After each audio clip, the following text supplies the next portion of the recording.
আজকে আমরা লাইটরুমে দেখব কালার গ্রেডিং।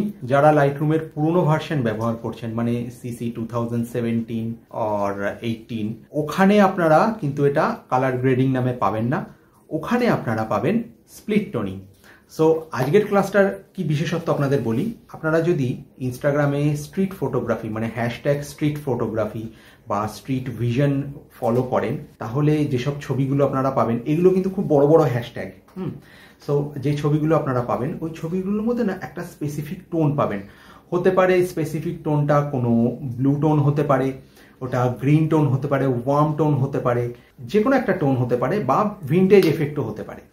সো এগুলোকে তৈরি করা হয়, কখনো ফটোশ্যুট করলে ওইভাবে আসে না, এগুলোকে আমরা লাইটরুমে বানাই, যেটা হচ্ছে কালার গ্রেডিং। ঠিক আছে, চলে আসুন আমার স্ক্রিনে।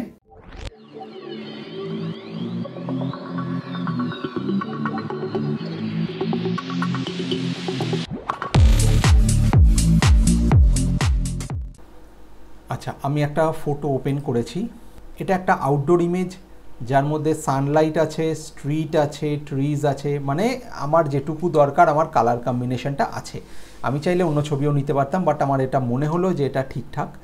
আমি কোথায় পেয়ে যাচ্ছি এই দেখুন কালার গ্রেডিং এখানে ডান দিকে। এর আগের ক্লাসটা ছিল আমার HSL এর ওপরে, এবারে আসছি আমি কালার গ্রেডিংয়ে। কালার গ্রেডিংয়ে দেখুন, একটা ফটোতে সবসময় তিনটে টোন অ্যাপ্লাই হয়। একটা হচ্ছে শ্যাডো, একটা হাইলাইট, আর একটা মিড টোনস। শ্যাডো মানে তো বুঝতেই পারছেন যে অন্ধকার যে অংশ, সোজা কথায় যেটা অন্ধকার অংশ সেটা শ্যাডো। হাইলাইট যে জায়গাটা বেশি লাইট পড়েছে।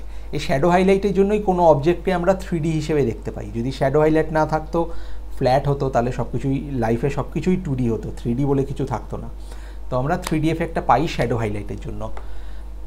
হাইলাইট হচ্ছে সেই অংশটা যেখানে লাইটটা বেশি পড়েছে, আর মিড টোনস হচ্ছে মাঝের অংশটা, যেটাকে নিয়ে আমরা নাড়াচাড়া করব। আমরা বেসিক্যালি সব কিছু নিয়েই নাড়াচাড়া করব।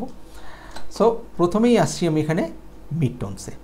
দেখুন মিড টোনসে আমি যেই কালারটার ওপর মাউস রোল ওভার করছি, কি আসছে ওপরে দেখুন, HSL, হিউ স্যাচুরেশন লুমিনেন্স। আপনি যদি মিড টোনসটাকে বাড়ান তো কী হবে, জাস্ট মিড টোনটা অ্যাপ্লাই হয়, কিন্তু মিড টোন কী হয় ওভারঅল ইমেজেই অ্যাপ্লাই হয়, এমন নয় শুধু হাইলাইটটাকেও হাইলাইট করছে। সো আপনি যদি হাইলাইটটাকে ইনক্রিজ করেন, ওভারঅল ইমেজে দেখুন শুধু হাইলাইটটা ইনক্রিজ হবে। আমাদের ছবিতে কি হয়, মিড টোনসের পরিমাণটাই বেশি থাকে। আচ্ছা, শ্যাডোতে যান, দেখবেন যে জায়গাগুলো ডার্কার পার্ট সেই জায়গাগুলো হাইলাইট হচ্ছে। ঠিক আছে, বোঝাতে পারছি? দেখুন কমিয়ে দেবেন, সেই জায়গাগুলো আরও ডার্ক হবে। ঠিক আছে, এবারে দেখুন আমার মিড টোনস কী আছে। এবারে আমি চাইছি যে আমার মিড টোনসের কালারটা চেঞ্জ হয়ে যাক। আমার মিড টোনসটা আমি চাইছি ধরুন একটা ভিন্টেজ লুক আসুক। তো সেক্ষেত্রে আমি একটু ম্যাজেন্ডার ওপর যাব, এটাই গেলাম।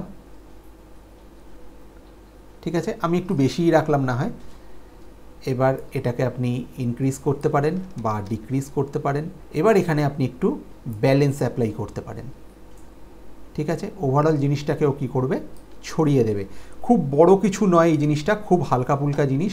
আচ্ছা, আরেকটা বলে দিই, এখানে যেরকম মিড টোনস আছে, শ্যাডো আছে, হাইলাইট আছে, তেমনি দেখুন এখানে কালার দিয়েও বোঝানো হয়েছে। শ্যাডোজ হচ্ছে ডার্কারটা, মিড টোনস হচ্ছে গ্রেটা, আর হাইলাইটটা হচ্ছে ব্রাইট পার্টটা। আর যথারীতি এটা হচ্ছে গ্লোবাল কালার। এটাই যদি সিলেক্ট করেন তাহলে আপনার গ্লোবালি চেঞ্জ হবে, সেই সঙ্গে হিউ স্যাচুরেশন লুমিনেন্সটা আপনার নিচে চলে আসবে। ঠিক আছে, এটাকে আপনি মিনিমাইজও করতে পারেন, আবার এক্সপ্যান্ডও করতে পারেন। ঠিক আছে, এখান থেকে আপনি কাস্টম কালার নিয়েও কাজ করতে পারেন। দেখুন এখান থেকে আপনি যদি পিকারটাকে নেন, এটাকে নিয়ে যদি মনে করেন যে আপনি কোনো পার্টিকুলার একটা কালারের ওপর কাজ করবেন, তাহলে সেটাকে নিয়ে এখানে ছেড়ে দিলে সেটা অ্যাপ্লাই হয়ে যায়। ঠিক আছে, সেই কালারটা চলে আসবে। এবার সেই কালারটার ওপর আপনি স্যাচুরেশন, হিউ ইত্যাদি আপনি অ্যাপ্লাই করতেই পারেন। ঠিক আছে, দেখুন আমি এখান থেকে কালারটা চেঞ্জ করছি। ঠিক আছে, এটা আছে আমি গ্লোবাল কালারে। সো এত কিছুর আমার দরকার নেই, আমি চলে আসছি মিড টোনসে যেরকম ছিলাম আমি আগে। ঠিক আছে, এবার এখান থেকে আমি আমার আগের জায়গায় আবার চলে এলাম। ঠিক আছে, এখানে এসে আপনি যেই কিবোর্ডে অল্ট প্রেস করবেন আপনি রিসেট করে নিতেই পারেন সব কিছু। ঠিক আছে, এটা হলো। এবারে একটা জিনিস দেখুন, আপনি যখন কোনো কালারে চেঞ্জেস আনছেন, ধরে নিন আপনি এই টোনটা রাখলেন, এবারে আফটার বিফোরও চেক করার আমাদের একটা ব্যাপার আছে। সেক্ষেত্রে আপনি কিবোর্ডে ওয়াই প্রেস করুন, ওয়াই প্রেস করলে বিফোর আফটার দেখিয়ে দেয়, এটা বিফোর, এটা আফটার। এছাড়া আপনি যদি মনে করেন আপনি ওয়াই প্রেস করবেন না, আপনি স্ল্যাশ কি ইউজ করতে পারেন, যেটা ঠিক এন্টার কি এর ওপরে থাকে, ব্যাক স্ল্যাশ। এটা করলে একবার বিফোর দেখাবে, একবার আফটার দেখাবে। তবে আমি প্রেফার করব ওয়াই মোডে কাজ করা, যেখানে বিফোর আফটার আপনার পাশাপাশি দেখাবে। ঠিক আছে, আমি এটাকে একটু বেশি নিয়ে নিয়েছিলাম। এবার এখানে আপনাকে অ্যাডজাস্টমেন্ট করে কালার গ্রেডিংটা করতে হবে। সো আমি কিন্তু এইভাবে এখানে কালার গ্রেডিংটা করি না। আমি যেভাবে করি, আমি চলে যাই গ্লোবালে, আমি একটু ওয়ার্ম টোন করব। ঠিক আছে, আমি গ্লোবালি একটু ওয়ার্ম রাখবো। দেখুন, আপনি এখান থেকে স্যাচুরেশন ইনক্রিজ করতে পারেন, এটা হতে পারে। এটা কেউ যদি ওভার স্যাচুরেটেড মানে হাই ওয়ার্ম টোন চায়, সেইটা রাখতেই পারে। লুমিনেন্স হচ্ছে, দেখুন ফটো লাইট ইনক্রিজ করবে, এটা একটু ইনক্রিজ করলাম। আর এখানে যদি আমি হিউটাকে চেঞ্জ করি, ও দেখিয়ে দেবে।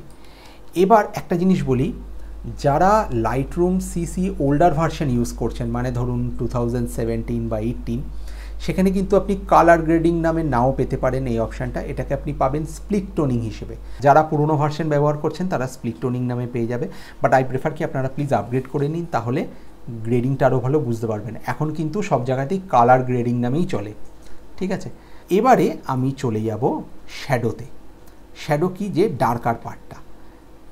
শ্যাডোতে এসে আমি এবারে এই শ্যাডো পার্টটাকে আমি একটু চেঞ্জ করব। শ্যাডো পার্টটাকে আমি রাখবো একটু ব্লুইশ। ঠিক আছে, এখানে যদি আপনার স্যাচুরেশন বেশি মনে হয়, আপনি সেটা কমিয়ে দিতে পারেন। ঠিক আছে, আর যে হাইলাইট পার্টটা, এটার মধ্যে হালকা আমি একটু ম্যাজেন্ডার টাচ রাখতে চাইছি। আমি চলে যাব হাইলাইটে, এখান থেকে হালকা ম্যাজেন্ডার টোন আমি রাখবো। ঠিক আছে, দেখুন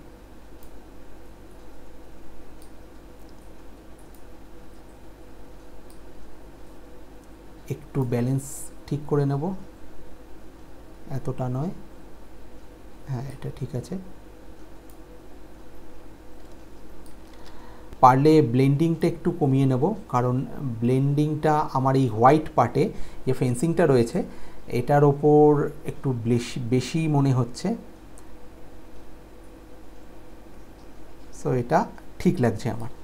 ঠিক আছে, এইভাবে স্প্লিট টোনিং করে আপনারা ফটোগ্রাফিকে আরও সুন্দর দেখতে করতে পারেন। তো আমি আরেকটা ইমেজ দিয়ে আপনাদের এক্সাম্পলটা দিচ্ছি।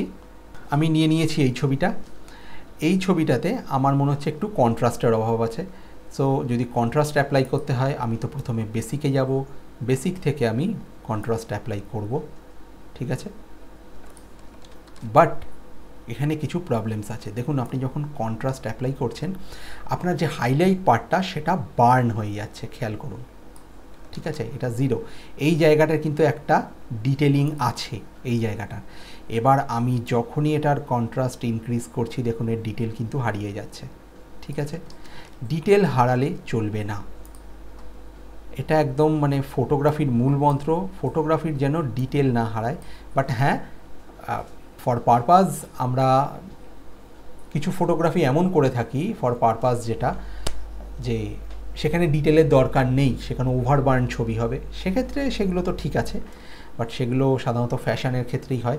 স্ট্রিট ফটোগ্রাফি বা ল্যান্ডস্কেপের ক্ষেত্রে আমার ডিটেলটা ভীষণ রকম দরকার।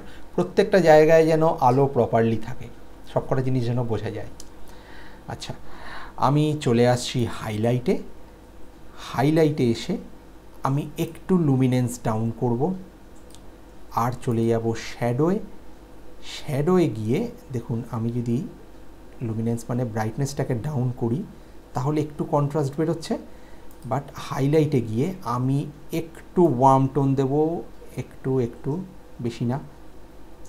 ঠিক আছে, এরকম আসতেই পারে একটা ভিন্টেজ কালার। এটা এলো। মিড টোনসে গেলাম, মিড টোনসে গিয়ে আমি এই কালারটা নিয়ে নিলাম। এবার যদি আপনার কালার বেশি মনে হয়, আপনি স্যাচুরেশন কমিয়ে দিন, আসতেই পারে। এটা একটা স্প্লিট টোনিং, আসতেই পারে এই জিনিসটা। সেক্ষেত্রে বেশি মনে হলে ব্যালেন্স কমিয়ে দিন। আর ব্লেন্ডিং তো আপনি কম বেশি করতেই পারেন, ব্লেন্ডিংটা বাড়িয়ে দিলে ছবিতে ভালোই লাগবে। ঠিক আছে, ওয়েল, আজকের ক্লাসটায় বেশি কিছু ছিল না। কালার গ্রেডিং খুব সিম্পল জিনিস, কিন্তু সব থেকে এফেক্টিভ একটা ফটোর জন্য। যদি আপনার ক্লাসটা ভালো লেগে থাকে তাহলে অবশ্যই একটা লাইক করবেন, and a sub would be better. আর যদি ভালো না লেগে থাকে তাহলে জাস্ট নিজের টেস্টটা পাল্টে ফেলুন। Thank you.